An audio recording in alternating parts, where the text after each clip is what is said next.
Meus amigos, me diz uma coisa, cara, foi só eu ou vocês também tomaram um susto quando apareceu aquele velhinho, né, lá da primeira temporada, o número 1, meio que empalado, sabe, como se fosse um boneco dele, como se o cara, sabe, fosse o corpo dele. Eu tomei um susto quando apareceu aquilo. Mas não só isso, e se eu te disser que tem uma coruja misteriosa, uma lista negra sinistra, máscaras de animais cheias de simbolismo e até trilhos de trem escondendo mensagens sobre desigualdade passada. E não para por aí não, tem VIPs desmascarados, tem nomes com significados poéticos, né, que conectam desertores do norte ao sul da Coreia, tem frases em latim nas paredes, e até o jogo de pular corda, que parece simples, mas carrega um simbolismo muito grande, uma mensagem que talvez alguns não tenham percebido. E é justamente isso que a gente vai ver no vídeo de hoje, tá? Mais detalhes, referências, easter eggs, curiosidades que talvez vocês não saibam ou não tenham percebido na terceira temporada de Round 6. Simbora!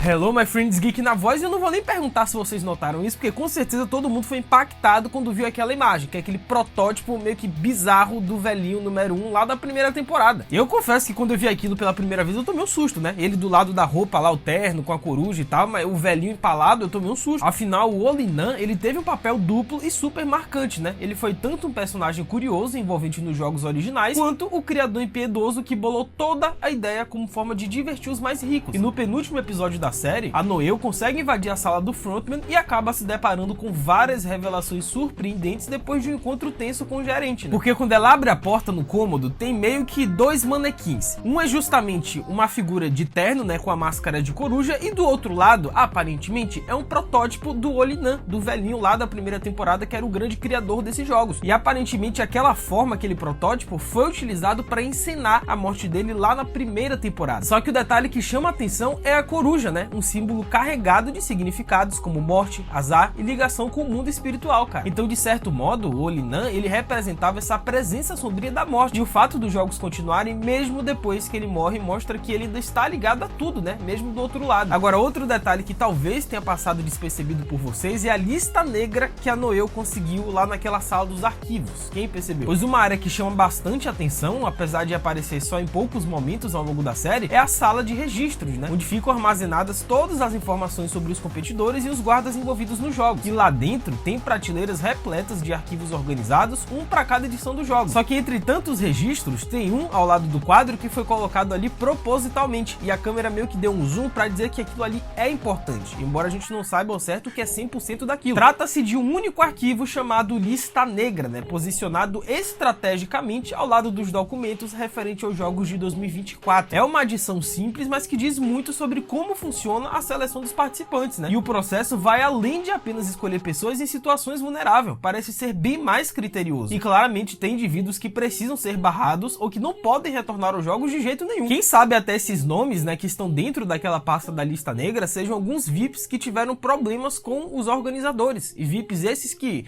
foram apagados. Obviamente que só o tempo vai nos revelar o que são esses nomes, né? Quem sabe um futuro spin-off, uma nova série de Round 6, vai vir agora o Round 6 americano, eles podem revelar pra gente que lista negra é essa. Mas que é curioso, é. E quem percebeu os detalhes das máscaras dos VIPs nessa terceira temporada? Afinal, um dos grupos mais curiosos de Round 6 são os VIPs, né? Que são figuras riquíssimas que acompanham jogos de camarote, como se fossem apenas um espetáculo pro seu entretenimento, né? E eles surgem como forasteiros, né? Totalmente distantes da realidade dos participantes, usando sua grande influência para tratar os jogadores como peças descartáveis. E durante a primeira e a terceira temporada eles aparecem, né, utilizando máscaras de animais douradas, o que não só mantém um certo mistério sobre quem são essas pessoas por trás dessa máscara, como também demonstra um anonimato, né? Eles não querem se revelar uns aos outros, eles não se conhecem ali, para falar a verdade. E o detalhe mais interessante está justamente nos animais escolhidos para as máscaras de cada um. Afinal, cada um representa um símbolo marcante da cultura coreana, como coragem, poder ou status, o que dá um toque simbólico para a identidade de cada VIP, cara. A máscara que usam está ligada diretamente ao lugar que ocupam no mundo real, mas no fundo o conceito é bem irônico, né? Bichos de luxo observando humanos presos em uma gaiola. Convenhamos que essa é uma crítica bem afiada que talvez passe despercebido por alguns, cara, mas que eu achei genial isso aí. E como já havia acontecido em temporadas anteriores, mais uma vez nessa terceira,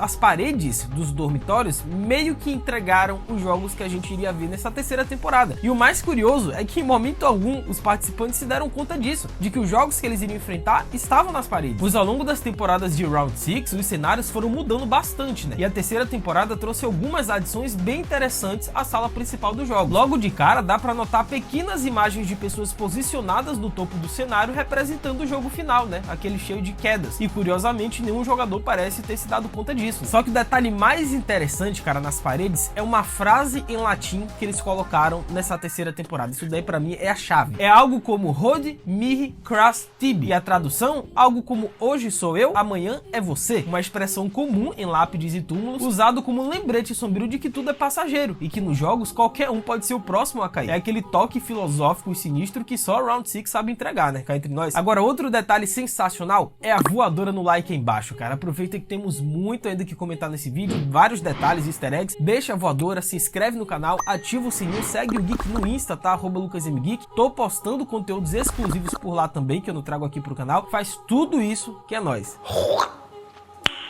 Nice. E quem percebeu os detalhes nos trilhos daquele jogo de pular corda? Tô falando pra vocês, cara, que tem mais coisa aí que a gente não percebeu. Pois no segundo jogo da temporada, os participantes se deparam com mais um daqueles clássicos abismos que prometem quedas espetaculares. Mas em vez da ponte de vidro ou cabo de guerra das temporadas anteriores, a nova missão envolve atravessar uma ponte estreita enquanto uma enorme corda mecânica balança ameaçadoramente por cima, né? E o visual da prova até parece simples à primeira vista. Só que cada detalhe nesse jogo carrega um simbolismo que vai além dessas brincadeiras infantis, só que transformadas em versão mortal. Vão por mim. E um belo exemplo disso são os trilhos de trem inseridos no cenário. Eles até podem parecer um toque estético qualquer, mas tem um peso simbólico forte. Afinal, trilhos de trem são comumente associados a regiões de baixa renda. E em muitas culturas representam não só a pobreza, mas também o tempo que segue em frente, como se a vida estivesse sempre passando, mesmo para quem ficou para trás. E junto disso, há uma certa nostalgia infantil e inocência ligada ao jogo em si, né? E o resultado é uma cena visualmente poderosa que mostra o quanto os jogadores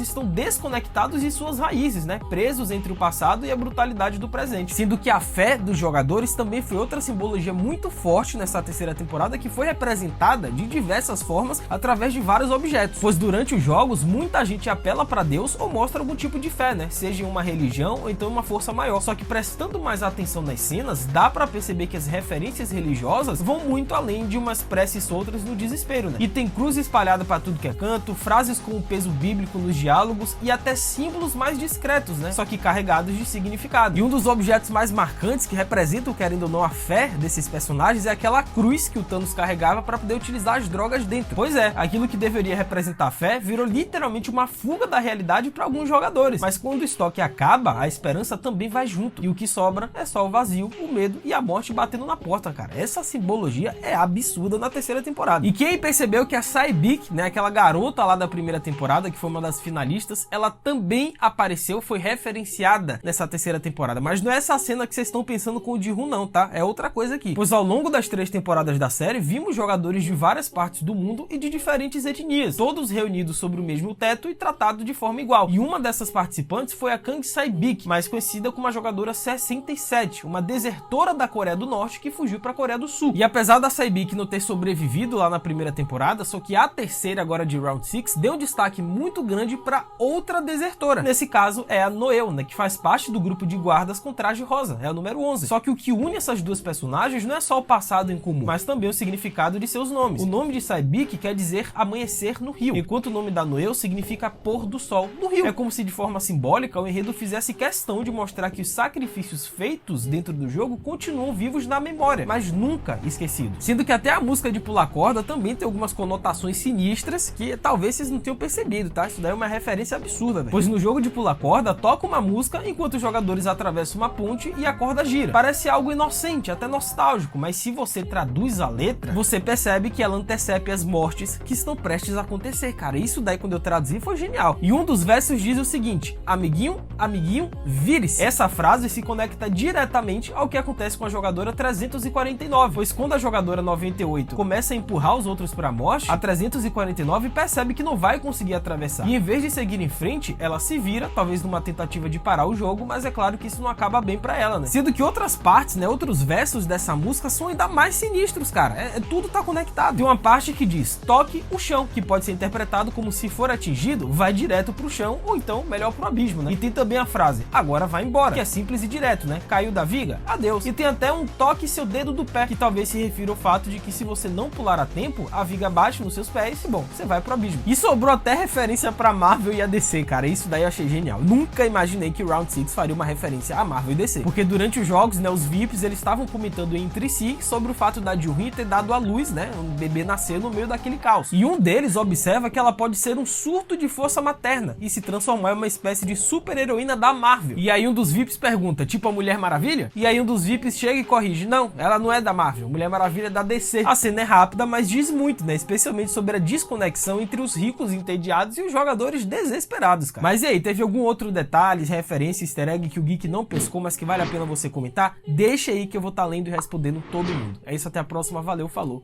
e fui!